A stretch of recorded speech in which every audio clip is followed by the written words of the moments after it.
Okay, listen, you've probably noticed, I'm not Leigh. I'm about 0.7 times less handsome.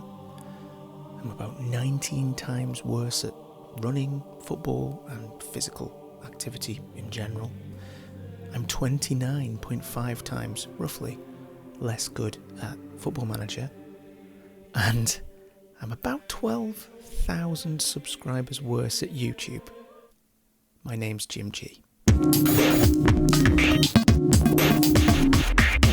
And the G doesn't stand for goals, by the way, if that's what you're thinking. It's not an XG thing or anything like that. In fact, nothing here is expected. On my channel anyway, that is. I'm on Leigh's channel at the moment, but on my channel, the only thing you can expect, in fact, is probably me, XJ, let's say, expected Jim, and probably XS as well, which is excessive swearing.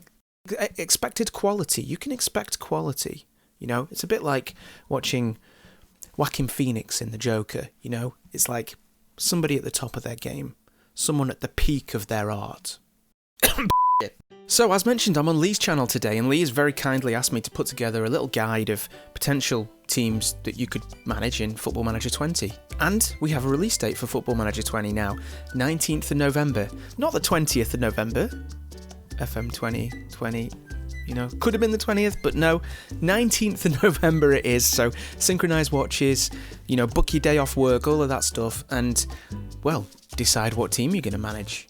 So how do you go about choosing who to manage? Not just in FM20, but in any iteration of Football Manager ever, you know, how have you chosen your saves in the past? Well, for me, I like to do long-term saves, so I like to have a project, a long-term project to work on. I'm a kind of a one save per FM iteration guy. I also like there to be a narrative there, so I like to research a club. So for example, with FM19, I researched Piacenza, because one of the first football matches I ever went to was Piacenza versus Stoke City in the Anglo-Italian Cup. As I researched them more, I found out about Dario Hübner, who was a Capocannoniere winner, basically as the oldest Capocannoniere winner ever, and kind of just came out of nowhere. And if you go to my channel and watch the films and the introduction to that series, you'll get it and you'll understand why. But essentially, there's a story there, and that's what I like. So today, I've got two teams for you. Both have stories attached and reasons beyond just the fact that they've got a transfer budget or they've got some good players or that kind of thing. Reasons for you to manage them.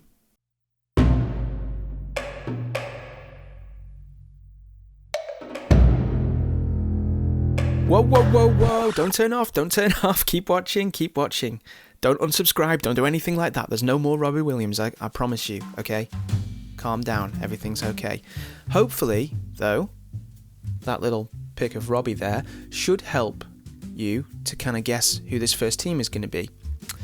It's a team that, you know, it pains me to even say their name because, as mentioned previously, I'm a Stoke fan, so to say the name Port Vale is difficult enough for me in the first place, but nevertheless, Port Vale, not a South American hotbed of youth potential or a European sleeping giant. Nothing like that, although they are sleeping mostly just because they're bored, I think. But yes, Port Vale. And I guess, you know, I'm representing Staffordshire in some way there. Now, this is not a save for me, but it is a save that I think you should have a think about. Port Vale hold the record for the most seasons in English football and the most seasons in the second tier of English football without ever reaching the first tier of English football. They have never played in top flight football, and they were formed in 1876. So, since 1876, I can't do the maths off the top of my head, but for a very long time, they have never played top flight football. Now that's proper bad. And you know, I can say that easily as a Stoke fan. I like to call Vale bad, but I didn't realise quite how bad they were until I started researching this. In fact, I think if you look them up on Google, if you look up the word bad on Google, I think it just sends you straight to the Port Vale website. Media prediction is 14th straight away in Sky Bet League 2, so not thought of very highly in that respect. Look at this glorious stadium, Vale Park. Professional, apparently. And they've got a very determined squad personality. That's useful for a start, though. Training facilities adequate. Youth facilities below average. Now, that could be an issue. If you're thinking about bringing youth through, looks like you may have to think again, or gradually improve that. The finances are okay, which is quite good. Let's have a quick look. Transfer budget is 167. Oh, sorry, I've got this set in euros, but 167,000 euros roughly. Wage budget 48,000 and currently spending 42. So there's a little bit of room there. And if you're talking about a League Two side, you know, that budget's not too bad. Although potentially I'd probably be looking to see how many loan players I could get in. Start poaching the youngsters from the big Premier League sides. Fierce rivals: Stoke, Crewe. Other rivals: Shrewsbury, Walsall, Wolves. Tom Pope is a legend and he's still there. He's a current captain. Let's have a quick look at some of the players. Let's start with Tom Pope, actually. Current captain. He's a striker. He's 32 years old, so he's getting on a little bit. He's, you know, there's no telling how much longer he's going to be able to keep going. His pace is 5, which is, you know, as soon as you see an older player, first thing I look at is their pace. His pace is 5. Apparently here, Port Vale icon Tom Pope has enjoyed a career path that many footballers would envy. Really? Started at Biddulph, Victoria, Lancaster City, Stafford Rangers, Crewe Alexandra, Barrow, Rotherham, Port Vale, then Bury, and then back to Port Vale. Is that a career that most footballers would envy? We have got some key players and a hot prospect, so let's have a look at this key player. Mitch Clark. He's not too bad, is he, actually? On loan from Aston Villa, 19 years old. A wing back. Mitch Clark doesn't look too bad, so perhaps exploiting the wings could be something we could use there. You know, he might be able to be used. It says he's a full-back, but he might be able to play as a wing-back on attack, potentially. If you could get him attacking, we're not particularly flush with wingers here. Ben Whitfield. No. Now you've Let's delve into the team report a little bit. Now, the good thing here I can see straight away is that I can scroll in the strengths. It's always good if you can scroll your strengths. As soon as when you haven't got enough strengths to be able to scroll, then that's a bit of a problem. And it actually looks like you can scroll further with the strengths than you can with the weaknesses, so that's good. But there are still quite a lot of weaknesses as well. One of them being kicking, so that's a bit of a problem, isn't it? Team in general are impressive markers. Wage budget's decent. It says there's a decent amount of youth prospects. Kind of contradicts the fact that they've got a very bad youth system, but who knows? Scott Brown is very good in goal. Mitch Clark is excellent at right back. Let's have a look at Scott Brown, goalkeeper. Okay, 3 stars. Fine, but he's 33 years old, so he's getting on a little bit. What's Sam Hornby like? 2 stars. But he's not that massively worse, really. Let's do a comparison. I don't need to get into it in this much detail, but let's do a quick comparison of the goalkeeper and then we'll move on. Sam Hornby, 23 years old, so he's 10 years younger. You're going to want to start promoting youth at some point. Why not get him in there straight away? You know, they're not that much different. And I reckon by the end of the season, if he's on, like, what is he, 2 stars? He could be up to 3 stars by the end of the season, potentially, if he plays well. And then, you know, he could be starting to reach his potential ability fairly soon. So that's something I'd do as well. With good training, make sure you get all your youngsters training as well. High level of vision and creativity. So there's some good stuff in there. Let's just look at the comparison. This is always a good thing to do as well if you've never done this before. Highest average in League Sky Bet 2 is marked up here. Lowest average in Sky Bet League 2 is marked off down here. So we can see that we're kind of approaching average really for things like weight and whatever here. But let's just have a quick look at all positions. So work rate is above average, which is good. Strength is above average. Everything is above average here. Passing, aggression above average. Let's have a look at the technical here. Whoa, we're very good at marking, which is useful. Above average on crossing as well. Above average on... I said we then. Associated myself with Port Vale. Not we, they. They are very good at those things. Okay, so something here is closest to the highest average. Highest average determination. That's very useful, really. Physical. Physically, we're not quite as... Physically, they are not quite as good. Still above average for a couple of things. Attack. Vale are good. Best finishing in the league. Best heading in the league. That's useful.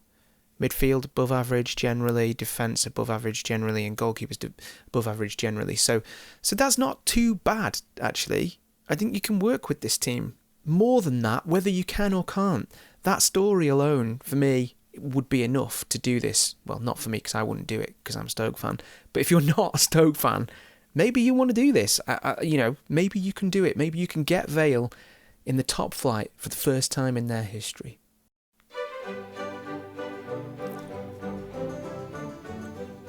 I think this is how most people would eat a Jaffa cake. You get the chocolate off, and then you eat the jelly bits separately. That's what I do anyway. So let's take a little trip now, away from Port Vale, away from the slums of the Potteries, and into beautiful Italy. Italian football is very close to my heart, and not just because I used to watch it as a kid, but also, because my last save, FM19, was in Italy, which you can go back and watch that. How did I mention that already? You can go back and watch that and, binge watch it. It'll probably only take you about 5 months or something to watch all of them. But yeah, let's take a little trip to Serie B and Venice, or Venezia. It's been a crazy ride for Venezia over the past few years, starting in 2016 when none other than Filippo Inzaghi was hired as coach of the club. Filippo Inzaghi, coincidentally, also a Piacenza legend. So Inzaghi did great as Venezia manager. In the first season, he got them out of Serie C into Serie B, and then in Serie B, and the season after that, they got into the playoffs. They lost in the playoffs narrowly, so they almost went up into Serie A. The next season, however, they didn't do so well, and they actually finished right down there and they got relegated. Or so they thought, because what actually happened next was that Palermo were punished with relegation for administrative irregularities. Seems to happen a lot in Italy, doesn't it? Basically, Venezia avoided relegation on a technicality. And that is where you would join this save. Basically, you're dealing with a club who were, last season, pretty much the worst in Serie B. Can you keep them up? So the other thing I like to do when I'm choosing a save is think about the place that I'm going to. So Venice, quite a nice place, isn't it? Obviously didn't think too hard about Port Vale. Yeah, and I've just realised as well, both teams begin with a V. It's the double V's today. VV, Venezia and Vale. So they play in the Pierluigi Penzo in Venice Stadium. Looks pretty ramshackle, doesn't it? To be honest, that's pretty standard for Serie B. It's amazing the leap from Serie B to Serie A. The difference in stadiums is crazy. Serie B, media prediction 13th. That's pretty... Isn't that what Vale was as well? I'm sure they were a very, very similar prediction there. Perhaps they're the Italian Port Vale. So they've got professional status. Squad personality is determined. Hang on, that's the same as Vale as well, isn't it? Is there a bug here? Average training facilities below average youth facilities. I think that's the same as Vale. Finance is okay. Let's have a look. €900,000 transfer budget. 167,000 wage budget, so that's pretty decent. So there is room for manoeuvre there. Again, with it being Serie B, I would start to look at loan players, and I think they've actually got a few already there. Is that Mauro Coppolara? Yes, Mauro Coppolara. I had him in my save this year, FM19. 21 years old in this. He turned out to be really good in a couple of seasons, so he's a good one. He's on loan from Udinese, yeah, so we will have some loan players. He can play in the centre as well, actually, if needs be. Oh, he looks quite good as well, on loan from Vigo. He looks like he could be, we could be similar to the Vale situation here. You could start to play some attacking wing-backs, especially if he's paired with someone decent here. Lombardi, on loan from Lazio, looks okay. Can play on the right or the left. You could potentially pair him with him and, focus some attacks down there. And then up front, you've got Alessandro Rossi. Now, again, he's on loan from Lazio. So, actually, we should bear in mind here that this is FM19. Potentially, those loan players won't be there anymore for FM20. Venezia may have secured some better loan players, or they might be in a situation where you're able to secure some loan players. Favoured personnel. Filippo Inzaghi, let's have a look at him. Filippo Inzaghi, great manager. Born in Piacenza, you see. He was born in Piacenza, and he played for Piacenza from 1988 to 1994, and he looks nearly swore then. He looks very cool. If you look back at old footage of him playing for Piacenza, and he smashed it for Piacenza basically. He was amazing. Team report, let's see. We've got a scroll bar, and we don't have a scroll bar on weaknesses. Good news to start with there. Good natural fitness, good depth in defence, good depth in midfield, good attacking depth as well, which is good. Good youth prospects. Again, that's good. Mazan is a superb option at left back, as we've already discussed. Domizi, good quality at centre back. He is, but he's 38 years old.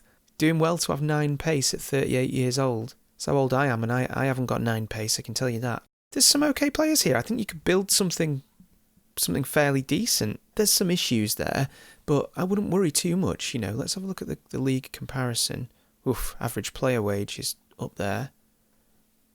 Okay, so we've got good strength. That's one thing. Good passing.